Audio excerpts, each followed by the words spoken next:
In this video, I'm going to talk a little bit about rendering your view. So right now you see the render panel here, and to get to that, you're going to right click on your mouse buttons to bring that up. Okay, so I'm in the current view that I'm planning on rendering out, and I'm going to go ahead and make a few changes. One of the changes I'm going to make will have to do with the sun. Right now, the sun is turned off. I'm going to turn it on.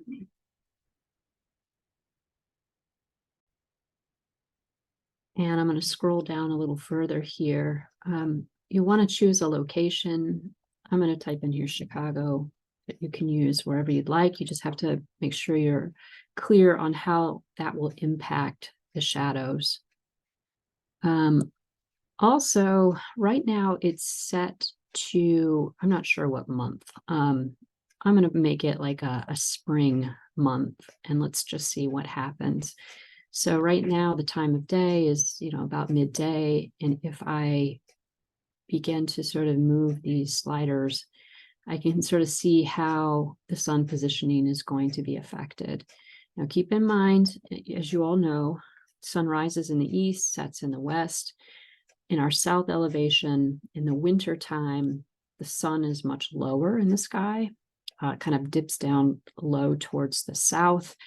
And so if you put yourself closer to, say, January, over here would be January, you're going to see there's a pretty significant change to how the shadows are going to appear in your view. All right, so once you find some shadow positioning that you are happy with, you can take the rendering to the next phase.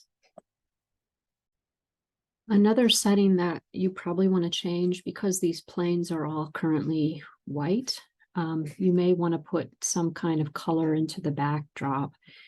Now, I guess your inclination perhaps is to go with a blue, but of course the sky can be all different kinds of colors. So you might experiment a little bit with the mural image that you've chosen. Perhaps there's a color in there that you can draw out of it. But anyway, the choice is yours. I'm going to choose a kind of a light orange color, and we'll see when I do the rendering if this is going to work or not. But I wanted to choose a color that maybe is a little bit closer to the color palette of the mural. All right, we'll render on draft using a draft quality at first. Later, as we kind of discuss these things a little bit more, we may make some adjustments to that. But I'm just going to click on the render tool and let it go.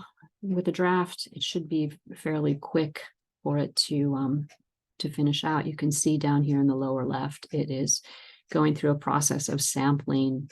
And once it's reached 50 here, I know that the rendering is complete.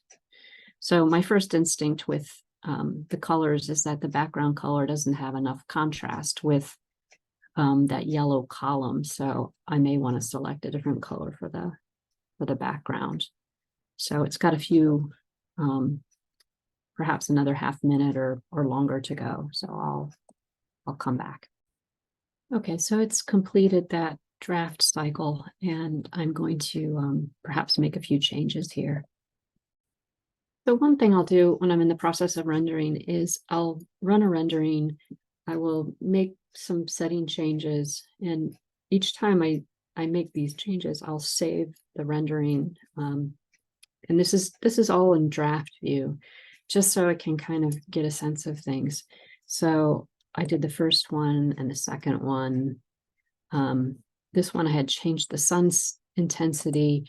This one I changed it again, and I lost all my shadows. So I put it back to where it had been at this one. And this one was a light intensity change. So I'm getting pretty decent crispness in the shadows, and the composition of the shadows, I think, kind of helps the overall composition of the space. So this will be my kind of final draft version of this rendering. And one thing to keep in mind is that under the draft settings, it took about, I don't know, 1.5 minutes, 2 minutes to run these renderings. If you ran them at a high level, it could easily take over an hour. So if you're going to do that, you probably want to wait till you don't need your machine, or try running the rendering in the cloud on a Porto, and let that happen in while you work on other things.